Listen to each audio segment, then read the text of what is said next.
Eu tenho uma péssima notícia para você. Todos nós vamos morrer. A pergunta é: como é que você viveu?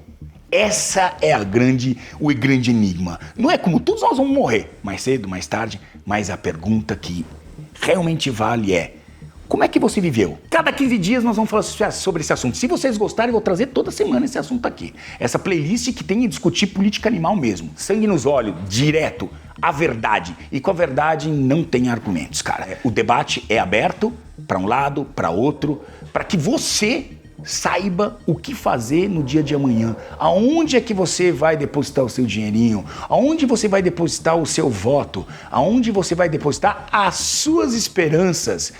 E a sua sociedade, em que mundo você quer viver? Nós vamos discutir um pouco nessa questão animal aqui, nessa playlist. Então eu peço a você, se inscreva, você não vai querer perder. Pode alfinetar, pode brigar, vai ser aquelas playlists boas que vão encher de comentário, nego brigando com nego, que delícia! É assim que a gente formata uma sociedade melhor. R$8, acabei de conversar com o pessoal ali. Quantas pessoas vão entrar? 50 pessoas. R$400. R$400 não paga o capim do elefante.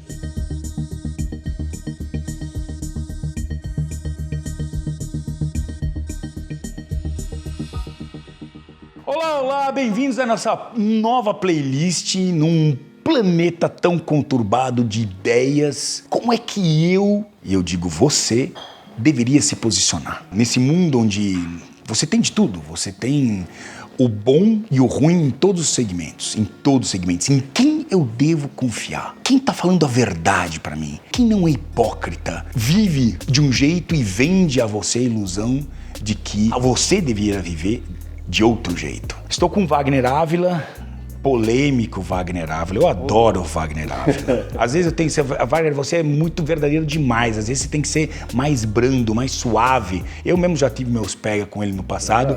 É verdade. Por conta dessa maneira rústica, mas verdadeira. Pelo menos você sabe com quem tá lidando. O pior é quando você tá lidando com um ser humano que tem segundas intenções e esconde atrás de si outros planos, aqueles que você com certeza não compactuaria, mas ele não diz de cara para o que ele veio. Esse é o grande problema. Wagner Ávila é ambientalista, é um cara que conhece muito de adestramento, passou a vida com cachorro, foi um cara que primeiro trouxe o canicorso, que é minha paixão pro Brasil, foi esse cara. Agility, enfim, é um cara que entende de política animal, entende de bem-estar animal, ama os animais e quer, nós, seres humanos, continuamos a desfrutar com o prazer de ter animais próximos da nossa vida. Queremos isso, não queremos que sejam tirados da nossa vida, mas prezamos o bem-estar animal. Bom, elefantes morrem. Elefantes morrem. Passou de 50 anos aí é recorde. Em alguns lugares pode morrer, até na natureza por nem chega a 50 anos. Tem elefante que morre 30 anos de idade e já está morrendo elefante porque a disputa na natureza, né, ela é o nível de estresse, combate entre os machos, aquelas, né, todas aquelas questões que podem encurtar a vida de um animal de qualquer espécie na natureza. Qualquer espécie na natureza serve a natureza, né? Não é a natureza que serve o indivíduo, né? É o indivíduo que serve a natureza. É o indivíduo que serve a natureza, por isso morre. Elefantes morrem em santuários, elefantes morrem em zoológicos. Quando morrem em santuários, as pessoas conclamam, puxa, que bom que morreu aqui, pelo menos morreu feliz. Morreu livre. Livre. E quando morre num zoológico, sabia que isso ia acontecer.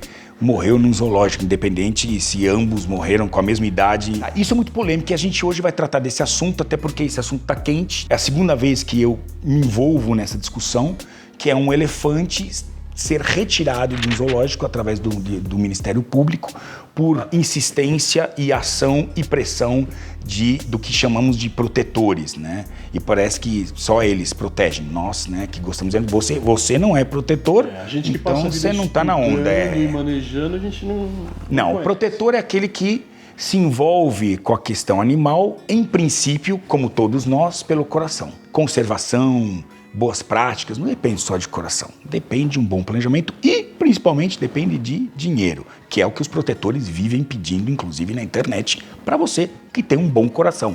Dê dinheiro para a causa que eles acreditam que seja correta. Será que é? Será que não é? Algumas podem ser, outras podem não ser. E é justamente a intenção dessa playlist é esclarecer esse tipo de coisa. Levantar as técnicas, as nuances que tem dentro desse assunto e a gente tentar racionalizar mesmo. Será que é melhor ir para o santuário? Será que é melhor manter o animal onde ele está ou melhorar o local onde ele está? Eu acho que a gente tem que olhar para essas outras óticas, né? Não só o sentimental. Os zoológicos evoluíram muito desde os anos 60 para cá, né? Hoje você não sai para capturar animais na natureza para poder compor uma coleção do zoológico. Os animais estão lá por diversas razões. Esses que estão sendo retirados agora dos zoológicos vieram do circo. O circo foi proibido e foi uma medida muito boa, na minha opinião. Não sei se você compactua com isso. Porque o animal, o elefante lá, ele tinha que fazer acrobacias para ganhar dinheiro para o circo. O que nós temos de fatos? Então, nós temos um elefante em um zoológico, o Zoológico de Sorocaba, que é o Quinzinho de Barros.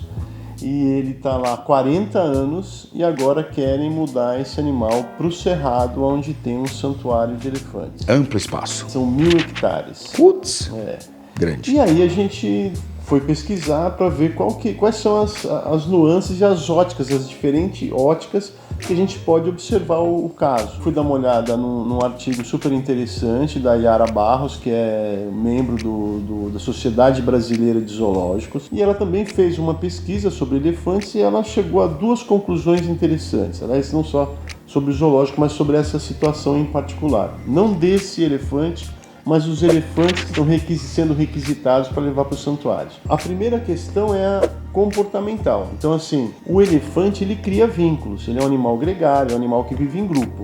Quando esse animal foi tirado lá do circo e levado para um zoológico, e ficou 40 anos no zoológico, ele cria um vínculo com aquele ambiente, com aquelas pessoas, e isso dá uma segurança emocional para o animal. Ele está acostumado com o condicionamento, esse condicionamento não aquele do circo, mas o condicionamento positivo para ele ser tratado.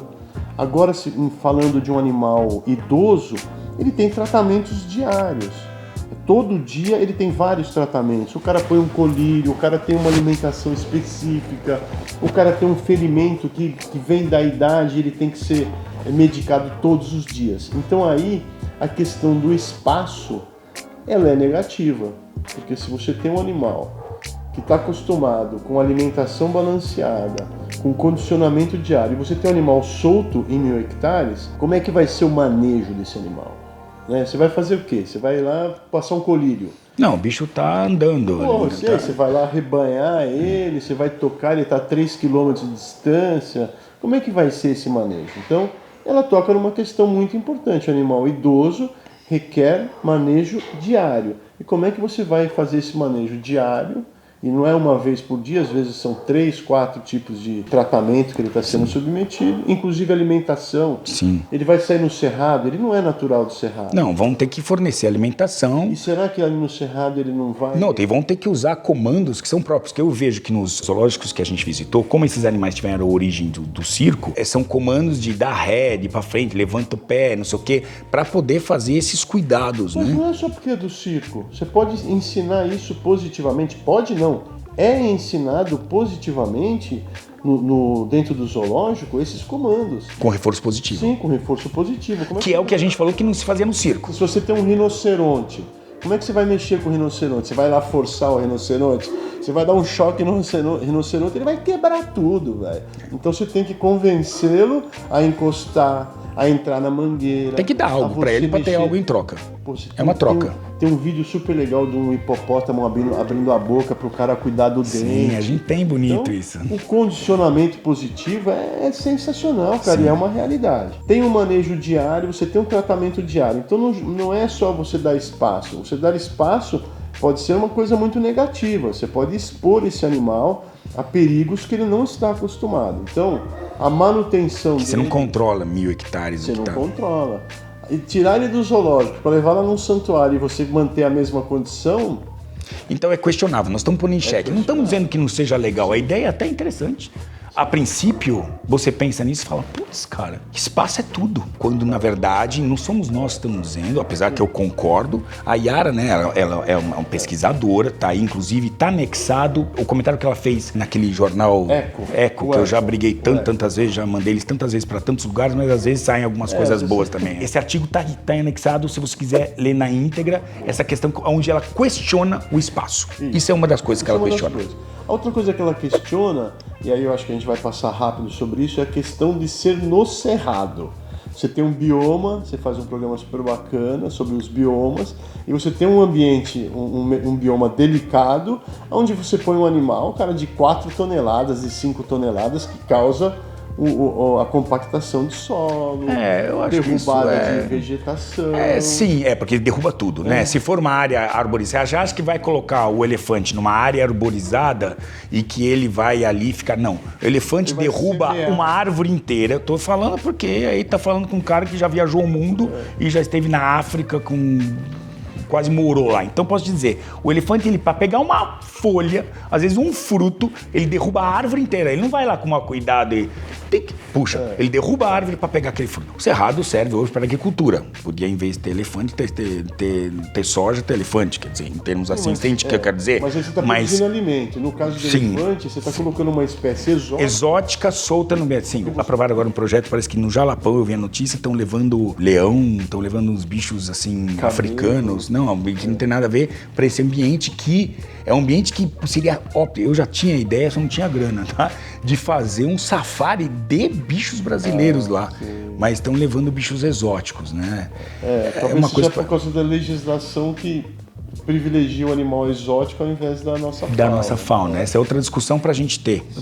Vamos ter essa discussão. A questão financeira é importante. Você falou, uma coisa necessária para conservação, o trabalho de conservação é a grana. É dinheiro, então, definitivamente. Vamos lá. Os caras tiram um animal, um elefante do Chile, olha só, tira do Chile, traz para o Brasil e o animal morre em 2 meses. Pô, você está gastando uma grana que você poderia ajudar outros elefantes mais jovens, não é o meu foco. Não, sim, mas é o que o Leandro fala, o esforço econômico e de pessoal em soltar uma onça pintada hoje é de cerca de R$1 milhão para devolver uma onça pintada na natureza. Então. Será que não é melhor pegar esse R$1 milhão e investir em políticas de conservação mais adequadas, sim, já que esta onça, muitas vezes, a grande maioria dessas onças que foram soltas morreram depois, sim, porque entraram em cidades, entraram em contato com gente, não tiveram, entendeu? Então assim, porque onde você introduz já tem um equilíbrio ali. Exato. E esses bichos entram em conflito e vai empurrando.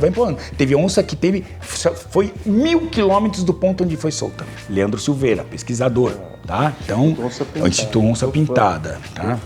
Então, aí você pensa na questão financeira, mas por que os caras gastam uma fortuna para pegar um elefante e trazer para um santuário no Cerrado e esse elefante morre em 2 meses?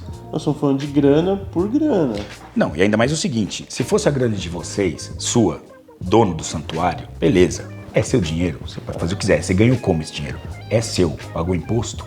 É seu. Agora, fazer vaquinha para poder sustentar a alimentação e depois falar, queremos salvar, agora querem tirar o zoológico, o bicho de Sorocaba, e estão fazendo vaquinha para o transporte e para alimentação dos que já estão no santuário. Então, é isso que eu questiono. Vocês têm problema com dinheiro, cara. Vocês vivem da doação. E se ninguém doar mais? E se a gente resolver que esse assunto santuário para nós, de elefante, não interessa mais? Vocês não nos comovem mais com essa história. Uma lei que proíba receber doação de... Por exemplo, que tenha que pagar imposto por isso, porque é uma receita, querendo ou não. E aí, como é que a gente fica? Aonde ficam os elefantes? Quem vai cuidar deles? Quem vai se responsabilizar? O Ministério Público vai se responsabilizar em cuidar deles? Com o quê? Com os nossos impostos? Então, como é que vai ser? Richard, aí eu vejo uma necessidade de causar um fato midiático. Então vamos atacar o elefante Sandro de Sorocaba, e aí tem uma movimentação midiática e aí rola a grana. Então, se eles não fizerem nada, ficarem só mostrando os animais que estão lá, que estão numa vida boa, que estão numa vida saudável, inclusive aquela elefanta que foi de Ribeirão Preto está viva ainda, já faz...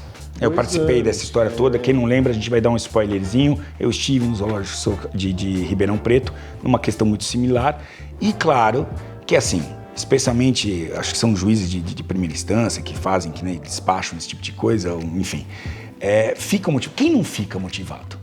Até a gente que está entendendo mais do que o coração apresenta, a gente enxerga porque a gente tem conhecimento, a gente fica emocionado com isso. Você pensa, que coisa, porque a gente sempre pensa no bem-estar do bicho e a gente acha que a gente acredita que o bem-estar está naquela caixinha emocional e não está. Infelizmente, se o mundo pudesse ser regido só pelo coração, meu irmão, estaria lindo, mas não é. Essa questão da grana, né? Então os caras precisam criar um fato midiático para arrecadar grana para sustentar esse esquema. Temos 3 casos aqui que eu me lembro assim de memória. Um foi esse da elefante que veio do Chile e morreu depois de 2 meses, quer dizer, gastou uma grana para o animal viver no cerrado 2 meses. E numa situação, se ela morreu, não foi muito positiva essa experiência, né? Teve outros, teve chimpanzé, então, urso, não teve coisas similares? Chimpanzé, que foi tirado do Sorocaba, o Black, e foi lá pro GAP e morreu em 8 meses. E teve aquela ursa que veio lá do Piauí, se não me engano, veio do Nordeste para São Paulo e morreu em 10 meses. Então, assim, o investimento, o custo-benefício disso aí é questionável, né? Então, a minha opinião é que isso é mais para criar um fato midiático, para levantar verba, do que pensar realmente em bem-estar animal. Eu entendo que se fosse pensar em bem-estar animal, é muito mais pragmático, muito mais eficiente você investir no local. Então, se a ursa está lá no Piauí, no calor, vamos investir na situação, na climatização do ambiente dela, ao invés de trazer ela para São Paulo. Não, ela vai ter que morar em Campos do Jordão para ter uma vida... Eu não vejo sentido nisso. Tem o problema do recinto? Vamos fazer um investimento no recinto. Mas os recintos podem melhorar, podem melhorar. Ali tem um lago, de repente pegar uma parte do lago, enfim, dá para melhorar. Sim. Agora, o que a gente falou, ele não exige espaço hoje, ele é um animal idoso. Então, tirá-lo dali, eu entendo que o prejuízo emocional para o elefante é muito maior que o benefício do espaço. Que o espaço é mais ou menos... É como você pegar um beta, que é aquele peixinho, sabe, de aquário, que respira ar atmosférico e que poderia viver dentro de uma poça desse tamanho, porque é assim que vive lá de onde eles vêm, entendeu? Se matando ali nas poças desse tamanho. É que nem a gente colocar ele dentro de um aquário. É claro que a gente tem vontade de colocar aquele beta...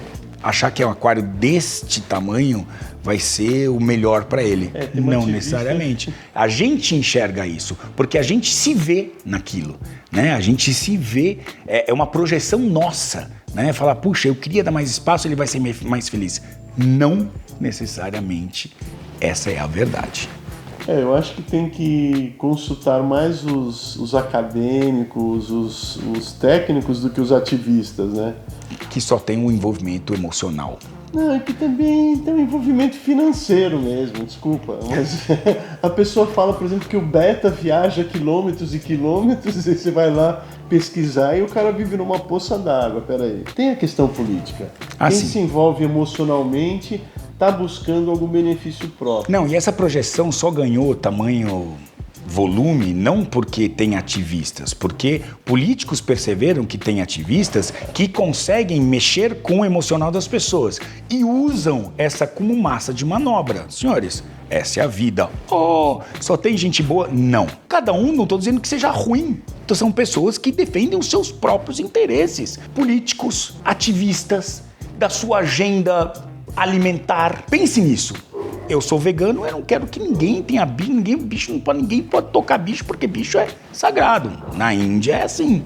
Cara, o país tem o seu tipo, o cara não come uma vaca, ele come frango, mas não come vaca. Não sei qual a diferença entre a vaca e o frango, eles devem saber. Mas o que eu quero dizer é que também tem essa agenda pessoal. Cada um defende seus interesses. Nós aqui estamos defendendo os nossos também. Óbvio, cara. Eu acredito nisso que eu estou. Só que a diferença é que a gente acredita, vive isso e fala a verdade. Ela pode não ser a sua verdade, mas pelo menos a gente está sendo franco e a gente vive isso. Esses somos nós. Eu quero fazer uma defesa. Você falou que eu sou um cara que eu falo muito a verdade, assim, que às vezes ele é agressivo. Eu trabalho com bicho, né? Eu trabalho com animais. E no trabalho com animal, você tem que ser verdadeiro.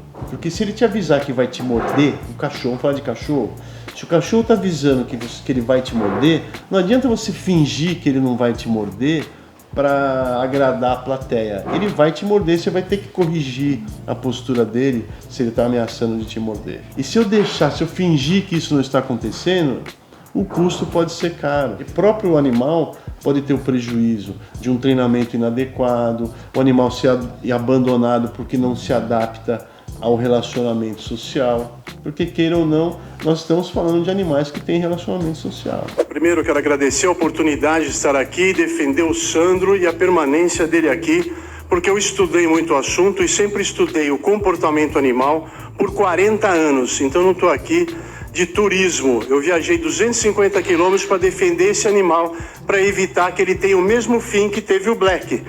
Então, as pessoas... A advogada vem aqui e fala em provas, e não são provas, são opiniões, e cada um aqui tem a sua opinião. A opinião da Yara Barros é que levar o Sandro para o Cerrado não é devolvê-lo à natureza, não existe, tem gente que não sabe, mas no Cerrado não tem elefante, assim como não tem girafa na Amazônia. Então essa aqui é a primeira coisa. Os técnicos estão dizendo o seguinte: alto risco a transferência de um animal idoso para essas condições. O SEMA disse que depois que os elefantes foram para lá, houve uma recuperação da vegetação e da fauna. Olha, se isso aconteceu, é porque os elefantes não estão usufruindo dos 1.000 hectares. Se eles estivessem usufruindo dos 1.000 hectares, aquilo tinha virado um deserto. Eu trabalho com manejo de animais há 40 anos. E eu tenho como base conhecimento científico e tenho como base as pessoas que trabalham e vivem do trabalho com esses animais e que não precisam a todo momento pedir dinheiro para comprar comida para os animais, pedir dinheiro para fazer o transporte. Se vocês não têm fundos para fazer o que vocês querem fazer, não façam. A minha sugestão final é que a prefeitura invista sim no recinto, na melhoria das condições desse animal e que ele permaneça aqui. Não tem mais o que falar, é isso, tá bom? Muito obrigado, estou à disposição. Obrigado. Se você gostou, mete um like. O importante é você comentar aqui. Fique à vontade, a gente vai ficar feliz com o seu comentário. Tem alguma questão que você ouviu falar, de que você quer esclarecida? Tudo que a gente falou aqui, tá tudo anexado aqui para que você veja que a gente não fala por falar. A gente sabe o que tá falando. Beleza? Muito obrigado pela confiança. Valeu. Tchau.